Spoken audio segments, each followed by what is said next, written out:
we've been dealing with a lot of functions. Okay. We first learned about them last year, and then we talked about quadratic functions, and we talked about how to graph them and what their properties were. And then we started sort of getting into other functions. Okay. And next year and the end of this year, we're going to be taking a lot of the functions that we've been working with and graphing them. Like, for example, next year, we've done a lot of work with square roots, solving square root equations, simplifying, adding, subtracting, multiplying, dividing with them, but we don't know what their graph looks like. We're going to be doing that next year. Okay. We just talked about absolute value functions. Okay. We're going to be doing that today. What does the graph of an absolute value function look like? And we've done a lot of work with rational functions in the last unit, but we haven't seen what their graphs look like, which we're going to do to finish up this unit. So an absolute value function, okay, is a function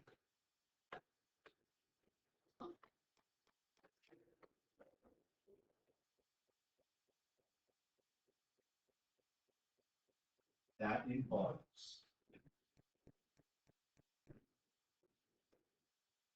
the absolute value of a variable.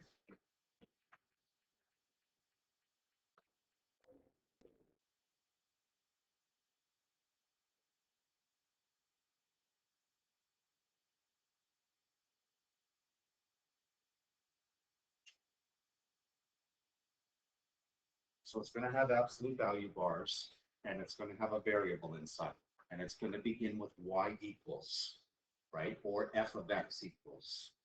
Because remember, that means the same thing. So like, if I ask you to graph y equals x, that's the same as graphing f of x equals x. F of x and y mean the same thing. So let's start with something, graphing that we did in grade 9 and grade 10. Let's graph this one first. Y equals x. And we're going to use a table of values. And usually when we use a table of values, we want to choose some negatives, 0, and some positives. So to see how is it behaving on this side when x is negative? How is it behaving on this side when x is positive? What's going on when x is 0? That's why, so let's, and we don't want to pick fractions because that's a little too complicated. So we need this. This will give us an idea of what it looks like. So we got to find the corresponding y coordinates and then graph those. So the function is y equals x, and x is negative 2. What's y? Negative 2. And we see they're the same. So those are my points that I can plot. So negative 2, whoops, negative 2, negative 2. Negative 1, 0, 0, 1, 1, 2, 2, and we can see what the graph's going to look like. That it's going to be a diagonal line. So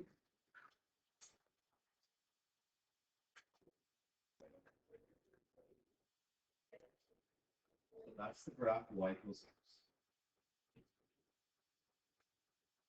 What happens if we toss absolute value bars around the x? So now we've got to think these. So if x is negative 2, what's y going to be? Positive 2.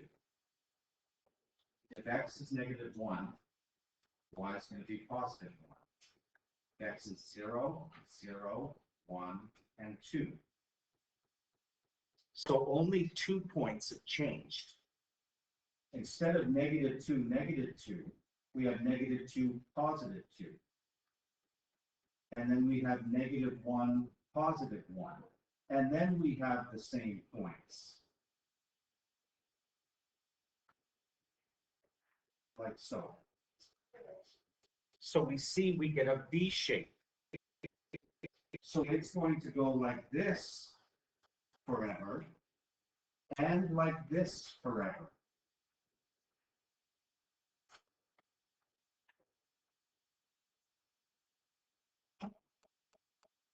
So notice y equals x is just a diagonal line, but y equals absolute value of x, it's the same slanted line, diagonal line when it's positive, but what happens when it's negative? It flips up. Like we can see, it flips up. Like this point flips up to this one. This one flips up to this one, which makes sense because these are all negative, but when we take the absolute value, they all flip up and become positive. That's how we graph absolute value functions. Okay? When you graph these, be clear as to which one is the absolute value. Many students will do this all in pencil, and their final graph will look like this on a graph. To me, that is not full marks. Why? Because you've shown me two different functions. I need to see the absolute value one. So you need to either use a highlighter or use a pen over a pencil, but you need to make clear to me that this is the absolute value one. Okay? Make sure, just like I did here. If you just leave it sort of like a Y looking thing, you're not going to get full marks because I can't tell if you know it or not. I can't tell if you know the difference between the two. Okay? So, what's the best way to graph these absolute value things? Well, functions. What we want to do is we want to sketch it without the absolute value bars, just like we did in the first example. And then put the absolute value bars, everything that's below the y-axis, just flip it above. So I'm not going to do A yet, I'll do A after.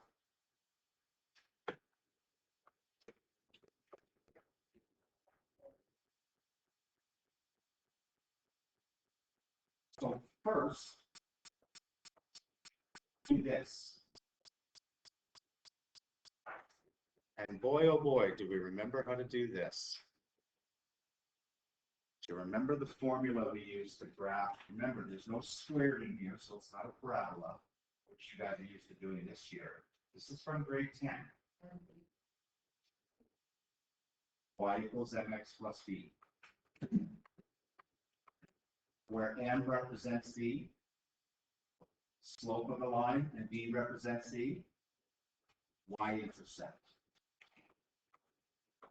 And if we know the y-intercept and the slope, that's enough for us to graph it. So in this one, the y-intercept is -6. The slope, which we always have to write as a fraction because we're going to use rise over run, is 3/1.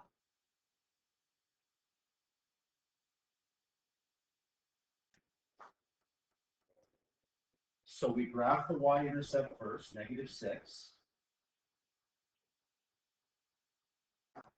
And from -6, we count out a slope that has a rise of 3, which means we go up 3, and a run of 1, which means we go to the right 1.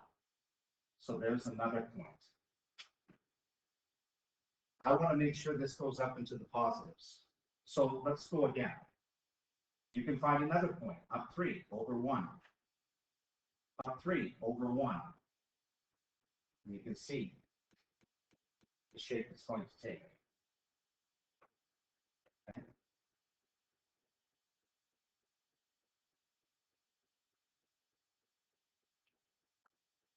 Now remember, this is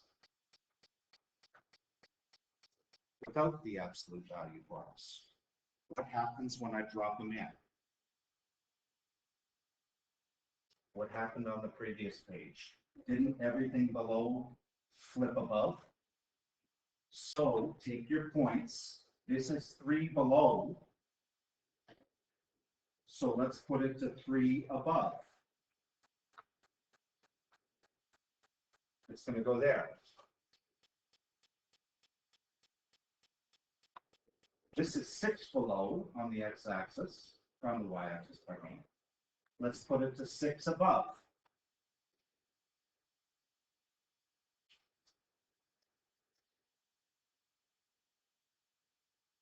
And the absolute value is going to be what we flipped above and what was already positive.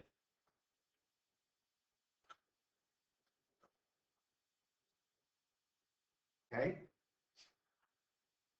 Notice I've made it clear which one is the absolute value.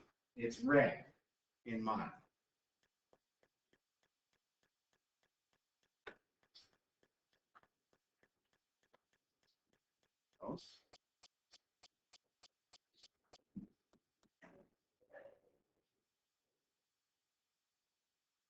So the reason I did this first is because if you can, when you're asked to find the x and y intercepts in A, use the graph. There's 2 ways you can find intercepts. You can use algebra to find the y-intercept. You make x equals 0. You figure out what y is. To find the x-intercept, you make y equals 0. You figure out what x is. But here we can just look at the graph.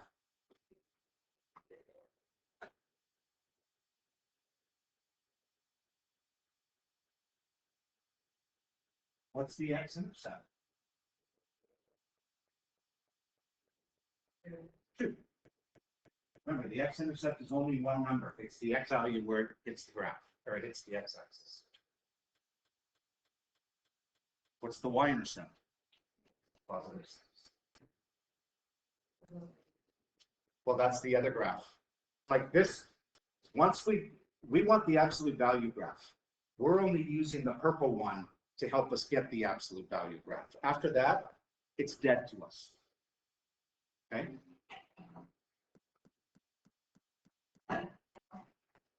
And last thing, what's the domain and range of the absolute value one, not the 3x minus 6 one? What's the domain of the red one? Goes to the left forever, goes to the right forever. So negative infinity to positive infinity. Remember, it's left to right.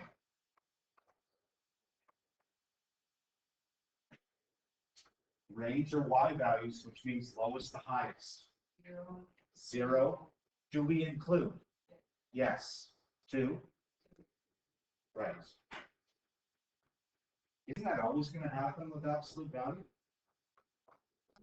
Isn't the range always going to do this? When we do graph these kind of functions? Because whatever was negative, we flip it up, right? Okay, last one. What happens, and again, we'll save this, if it's quadratic? You should know what kind of shape this is going to take without the absolute value bars. What kind of shape is it? It's a parabola. Right side up or upside down? Upside down, okay? So what we want to do first is we want to graph this. And this is good review.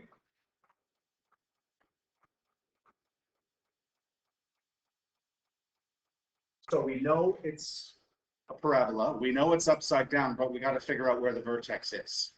Do you remember how to do it when it's in this form?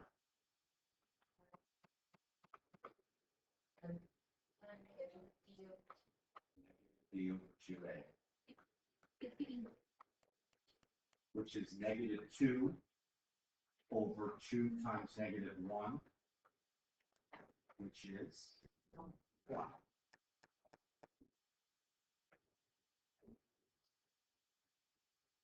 The y vertex, now you got to be careful here, because it's not negative 1 all squared. It's 1 squared and then put the negative on in this case.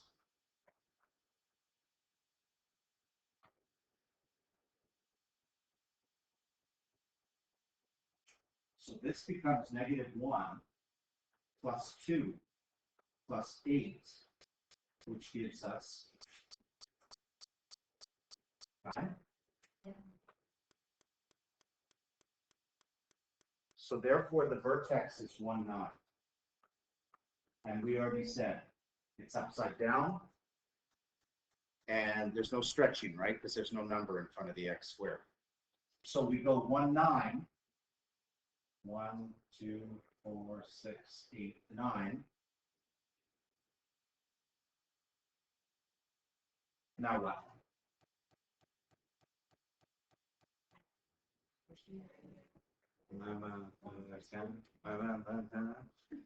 That's all I'm hearing. And now I'm seeing some stuff. I said it's down and then goes send 1, 1. Okay. Yeah. I know. 2, then 4. Thank you. Now let's do another one. Yeah, just want to make sure that's right. Because we want to see what it looks like when it goes down into the negatives, right? So if I went 3 across, remember to figure out how much you go down, just 3 squared. I go 9 down. So I'd be here and here. So my graph's going to look like this.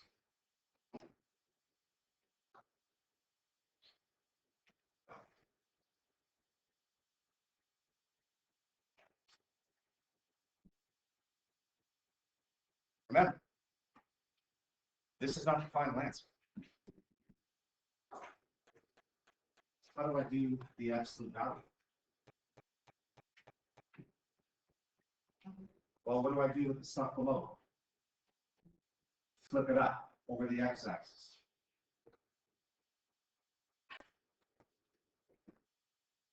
Am I done?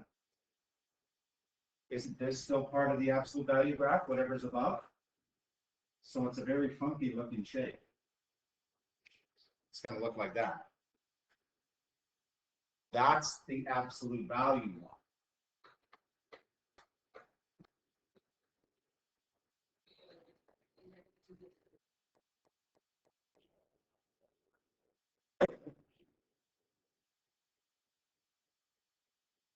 Okay. So again, I want to see what the graph looks like before I do the intercepts, because maybe I can avoid doing algebra. And it looks like I can read these two right off the graph, the x-intercept and y-intercept. What's the x-intercept?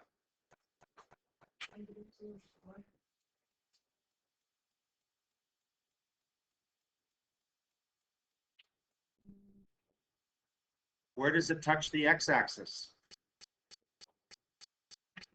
Here. What's the x-coordinate there? -2, but there's another one. 4. So there's 2 of them.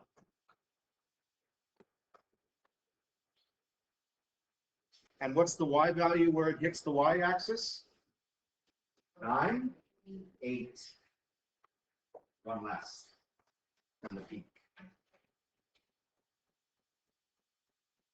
And what do you think the domain and range are? Same as the previous one. Domain goes left to right forever. Range starts at 0 and goes up forever. So our domain is going to be everything, negative infinity to positive infinity. And our range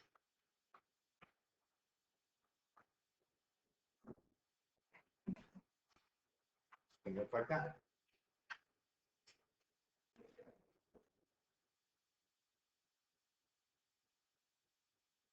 So for Monday, exercise 6.2.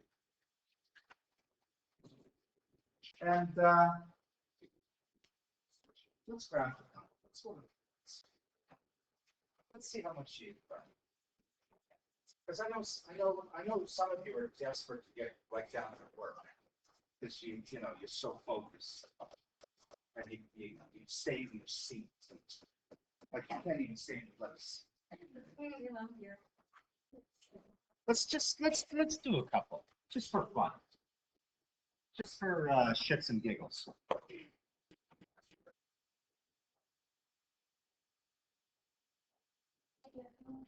Maybe. Oh.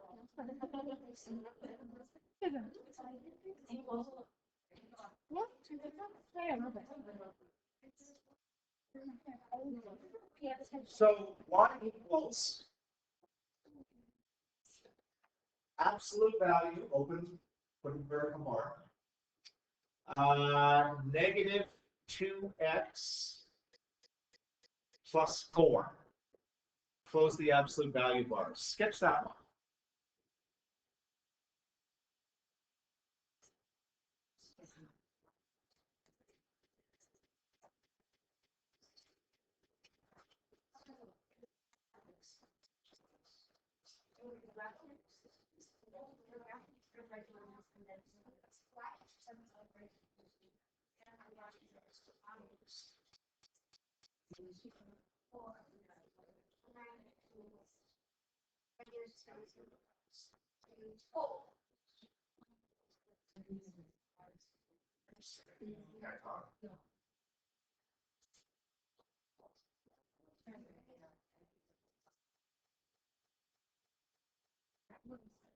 And then bottom.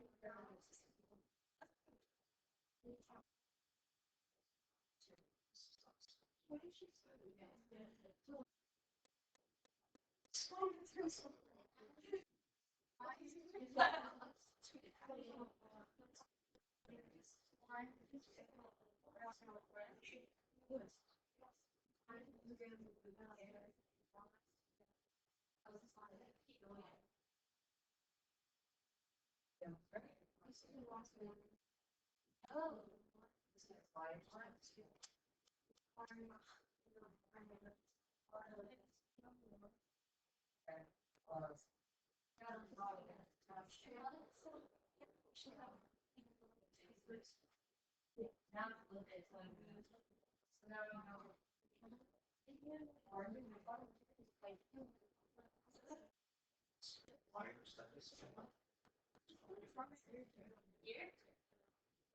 And then the slope is negative 2.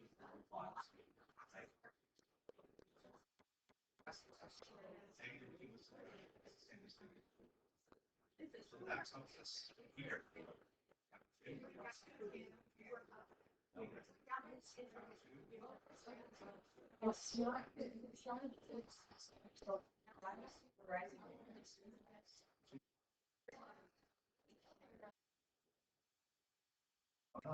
Yeah. Point down. Right there. One more time. Down to the right one.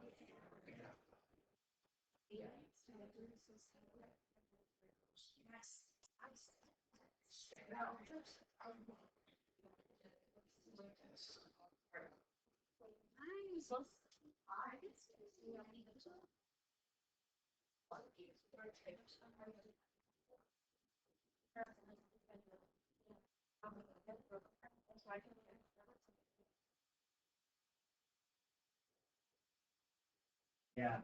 Well, there's one that's over there. One of these two. Is it a silver?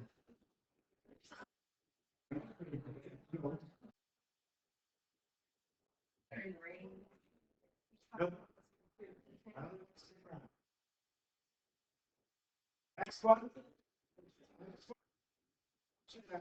This is kind of a check your understanding thing.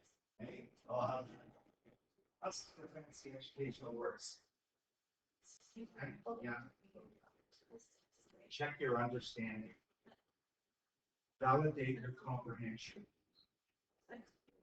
Y equals absolute value x squared minus 4.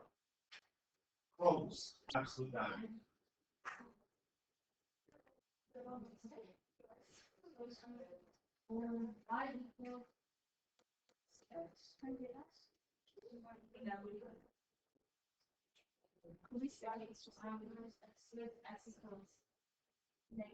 What does squared minus 4 look like?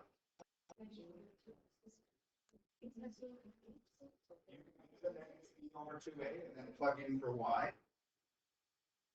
You can do without that. Awesome, that's fun. Either way it's gonna work. What's the value of b? No, that's the value of c. What numbers in front? What's the x term? Do you see an x term? No. So what number's in front of that? No, 0. So b is 0. Because isn't that the same as x squared plus 0x minus 4? So b is 0. Here, what do you?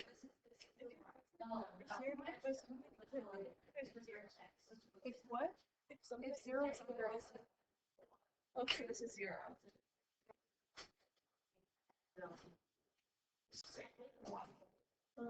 This is not.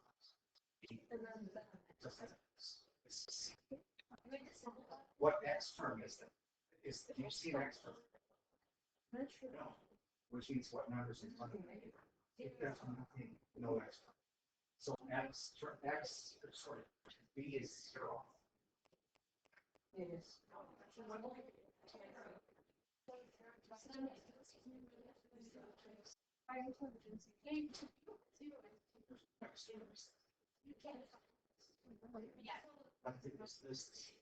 This is okay. Yes, it's awkward again. Okay. So there's no x term, right? So what number goes in front of that? Right. So that should be 0.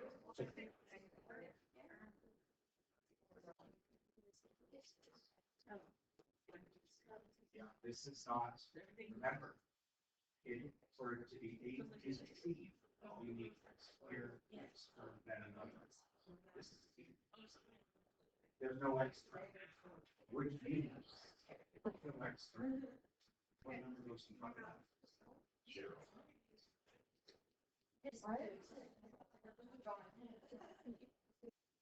And markers.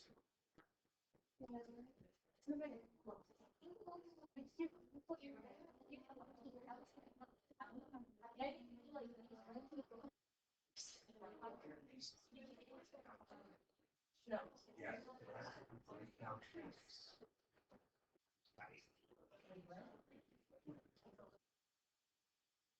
But there's no x term there. Which means this has because this is x squared plus 0x minus. So b is 0.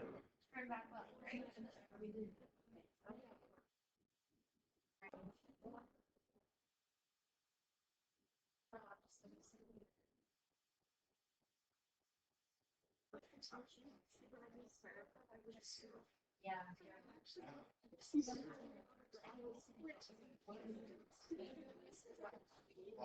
It's really bad you know, if I don't, I don't know. I was trying to do this.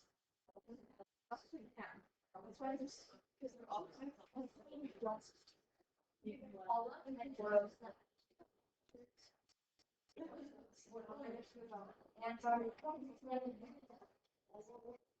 Where the hell? We're gonna have it.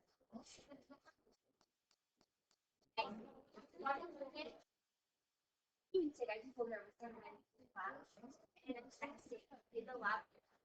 So they're all like,